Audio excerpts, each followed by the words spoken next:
وصلت اليوم الباخرة الثانية المحملة بحوالي 13 ألف رأس من الأغنام المستوردة من رومانيا إلى ميناء عنابة، حيث سيتم توزيع الحصة المخصصة لولاية عنابة على مختلف نقاط البيع المسخرة، وذلك بعد الفحص البيطري اللازم وبعد الانتهاء من عملية الحجر الصحي.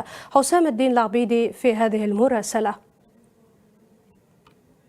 تفريغ الشاحنة الثانية المحملة بالمواشي المستوردة، وذلك بعد الفحص الطبي ومعاينتها على متن الباخرة.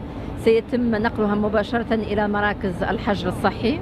لقد تم تعزيز الولاية بمنطقة حجر صحي ثانية، كما سيتم توجيه هذا القطيع، جزء منه سيتم إبقائه على مستوى الولاية، وسيتم توجيه جزء آخر على مستوى ولاية دقلمة والطارف.